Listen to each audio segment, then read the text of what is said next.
जय हिंद दोस्तों, स्वागत आपका फिर से एक बार एमडीएफएससी में। फ्रेंड्स, आज हम बात करेंगे हिंदी वर्णमाला के व्यंजन और व्यंजन भी केवल अंतस्थ व्यंजन को लेकर चर्चा करेंगे और एक एक व्यंजन को हम बारीकी से समझने का प्रयास करेंगे। वीडियो को अंत तक जरूर देखें। अक्सर एग्जाम में अंतस्थ व्यंजन से प्रश्न पूछा जाता है, अंतस्थ व्यंजन के कितने भेद हैं और कौन कौन से अंतस्थ व्यंजन होते हैं, उच्चारण कहां से होता है, इन सभी पर हम चर्चा करने वाले हैं। तो आइए दोस्तों शुरू करते हैं। तो फ्रेंड्स, बात हम कर रहे हैं अंतस्थ व्यंजन की। अंतस्थ व्यंजन जिनकी संख्या होती है केवल 4। हिंदी में इनकी संख्या कितनी है? 4 इनकी संख्या होती है और ये होते हैं य, रे, ले और वे। ये 4 अंतस्थ व्यंजन इनको हम कहते हैं। अब अंतस्थ व्यंजन के देखें तो यहाँ पर शब्द है अंत्य और यहाँ पर है इस्त। अंत्य का अर्थ होता है अंत और इस्त का अर्थ होता है स्थान। अर्थात शाब्दिक अर्थ की बात करें तो शाब्दिक अर्थ हो जाता है स्थान का अंत। अब इसकी परिभाषा अगर देखें तो फ्रेंड्स, जिन व्यंजनों का उच्चारण तालु, मूर्धा, दंत, दंत ओठ से होता है उन्हें अंतस्थ व्यंजन कहते हैं। ये सभी क्या है? ये हमारे मुख के भाग हैं जिनसे हम व्यंजनों का, स्वरों का उच्चारण करते हैं। इसके बाद कुछ व्याकरणाचार्यों का मानना है कि इनके उच्चारण में श्वास वायु अंदर ही रह जाती है। कुछ व्याकरणाचार्यों का मानना यह है कि इनका उच्चारण करते समय जो हमारी श्वास वायु है वो मुख के अंदर ही रह जाती है, इसलिए भी इन्हें अंतस्थ व्यंजन कहा जाता है। अब आगे बात करें तो दोस्तों, अंतस्थ व्यंजन जो है इनके कितने भेद हैं? इनके 3 भेद हैं। अंतस्थ व्यंजन के भी 3 भेद हैं। संख्या तो है इनकी केवल 4, संख्या 4 है, लेकिन इनके भी 4 संख्या के होने के साथ साथ 3 भेद भी कर दिए गए हैं। एक तो अर्धस्वर, दूसरा प्रकंपित या लुंठित और तीसरा है पार्श्विक। ये इसके 3 भेद हैं। अब इन 3 भेदों में हम पहले जानेंगे अर्धस्वर के बारे में। तो दोस्तों, अर्धस्वर जो है, अर्धस्वर कहा गया है ये और वे, ये 2 अर्धस्वर हैं। जिन व्यंजनों का उच्चारण स्वरों की भांति होता है, अर्थात ये और वे को जब हम उच्चारित करते हैं, ये और वे का जब हम उच्चारण कर रहे होते हैं तो इनमें इतना ही समय लगता है जैसे स्वरों का उच्चारण करने में लगता है। स्वरों की भांति इनका उच्चारण होता है, इसलिए ये और वे को अर्धस्वर कहा गया है। ये और वे तो स्वरों की भांति होता है, उन्हें अर्धस्वर कहते हैं। दूसरी बात, जिन व्यंजनों के उच्चारण में मुख के अंग कौन कौन से? तालु, दंत और ओष्ठ। ये मुख के अंग हैं जब हम वर्णों को उच्चारित करते हैं। तो तालु, दंत, ओष्ठ श्वास वायु को रोकने का प्रयत्न तो करते हैं। जो हमारी मुख से वायु निकलती है उसको रोकने का तो ये प्रयत्न करते हैं, परंतु यह प्रयत्न नहीं के बराबर होता है, यानी न के बराबर होता है। और श्वास वायु मुख विवर यानी मुख के मार्ग से बाधा रहित, बिना किसी बाधा के मुख के मार्ग से बाहर आ जाती है। अब इसके बाद हमारा आता है दूसरे नंबर पर प्रकंपित या लुंठित व्यंजन। प्रकंपित या लुंठित व्यंजन किसे कहा गया है? तो हमारे जो कुल अंतस्थ व्यंजन है उनकी संख्या है 4, य, रे, ले और वे, जिसमें हमने ये और वे को अर्धस्वर के रूप में पढ़ा। दूसरा आ जाता है प्रकंपित या लुंठित। तो प्रकंपित या लुंठित कहा गया है रे को। आप देख पा रहे हैं रे को प्रकंपित या लुंठित व्यंजन कहा गया है। डॉक्टर धीरेन्द्र वर्मा ने प्रकंपित नाम दिया। जो प्रकंपित नाम दिया है इस व्यंजन का, वो एक हिंदी व्याकरण के विद्वान है जिनका नाम है डॉक्टर धीरेन्द्र वर्मा। ये अच्छे खासे हिंदी के विद्वान हैं, इन्होंने इसको प्रकंपित नाम दिया। इसको भी जानेंगे क्या क्या कारण था जो इन्होंने प्रकंपित नाम दिया। दूसरा एक नाम दिया गया है लुंठित। लुंठित नाम आचार्य हेमचंद्र ने दिया। आचार्य हेमचंद्र भी हिंदी व्याकरण के एक अच्छे खासे जाने माने विद्वान हैं, इन्होंने इसका नाम दिया लुंठित। अब यहाँ पर देखिए, तो ये जो प्रकंपित शब्द है इसको अगर देखें तो दोस्तों, प्र का अर्थ होता है आगे, अगला या अग्र भाग, अग्र हिस्सा, और कंपित का अर्थ होता है यहाँ पर कंपन करना, वाइब्रेशन करना।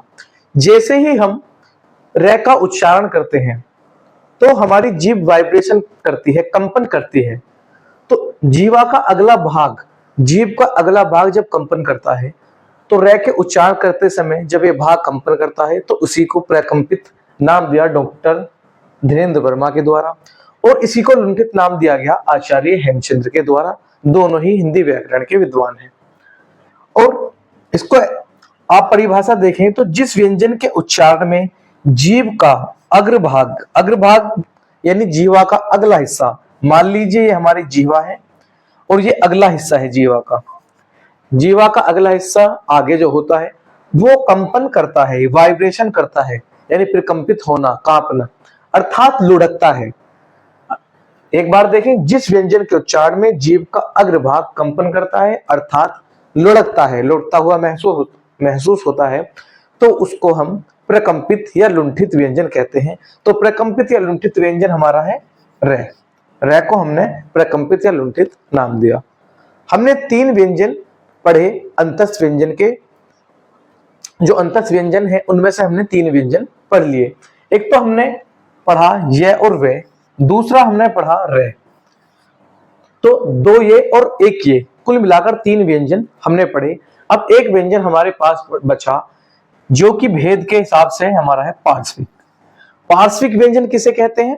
तो पार्श्विक व्यंजन होता है हमारा लय। अब लय को देखेंगे तो दोस्तों अब हमारा जो अंतिम व्यंजन बचा वो है पार्श्विक व्यंजन, इसको भी समझते हैं। तो दोस्तों तीसरा है भेद पार्श्विक। पार्श्विक व्यंजन कौन सा है? तो ये जो हमारा लय है ये पार्श्विक व्यंजन है, और पार्श्विक का अर्थ होता है पास या नजदीक। ये पार्श्विक शब्द जो है ये संस्कृत भाषा का शब्द है, इसका अर्थ होता है पास या नजदीक। यानी कि जिस व्यंजन के उच्चारण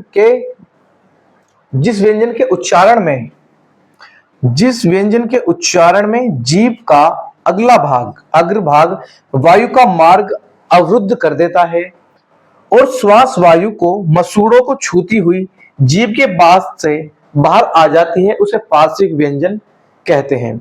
किस प्रकार?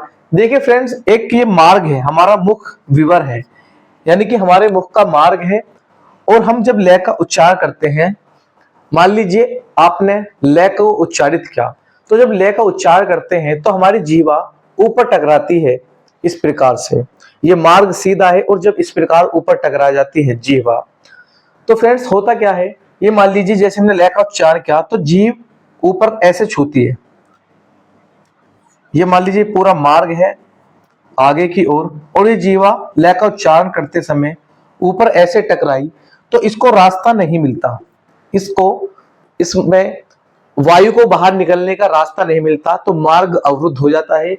तो ये साइडों में जो होते हैं, ये आप दांत देख रहे हैं, दांत हैं और मसूड़े, तो इस प्रकार जब आगे रास्ता बंद हो गया तो वायु इनसे टकराती है मसूड़ों से और बाहर निकल जाती है। इस लाइन का यही अर्थ है कि जब हमने लय को उच्चारित किया तो आगे से हमारी जीवा ऊपर टकराती है, एक तरह से मार्ग को अवरुद्ध कर देती है, और उच्चारण करते समय जो वायु निकलनी होती है वो मुख के सीधा ना निकलकर मसूड़ों से टकराती है दोनों ओर से और बाहर निकल जाती है।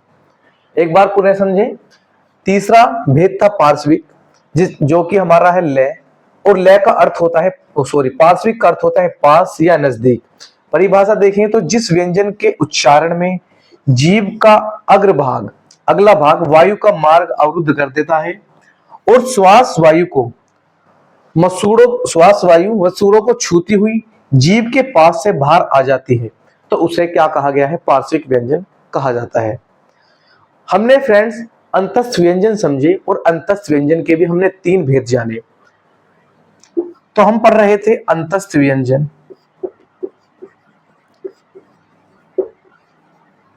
जिनकी संख्या कुल है 4, और ये अंतस्थ व्यंजन हमारे ये है रे, ले और वे, इस प्रकार के 4 थे। इन चारों के भी हमने भेद कर दिए। तो फ्रेंड्स हमने जो भेद करे वो भेद करे हमने 3। कितने भेद कर दिए? 4 व्यंजन है, इन चारों के भी 3 भेद हैं। कौन कौन से भेद थे? एक तो थे अर्धस्वर। अर्धस्वर कौन से थे? ये और वे, ये अर्धस्वर के रूप में हमने इनको पढ़ा। दूसरा था प्रकंपित या लुंठित, प्रकंपित या लुंठित,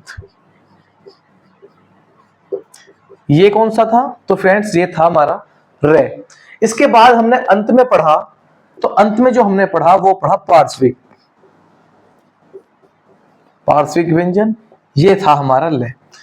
इस प्रकार हमने अंतस्थ व्यंजन को एक एक करके जाना। आशा करता हूं आपको क्लास समझ में आई होगी, लेक्चर हमारा समझ आया होगा। क्लास हमारी अच्छी लगे तो लाइक कमेंट शेयर करना ना भूलें, अपने फ्रेंड्स को भी शेयर करें। इनसे अक्सर एग्जाम में प्रश्न पूछा जाता है और आपका डाउट आशा करता हूं क्लियर हो गया होगा। बाकी कमेंट बॉक्स में जरूर बताइए हमारी क्लास कैसी लगी। हम ऐसे ही मेहनत के साथ आपके कंसेप्ट क्लियर करते रहेंगे। मिलते हैं अगले वीडियो में फ्रेंड, तब तक के लिए जय हिंद जय भारत।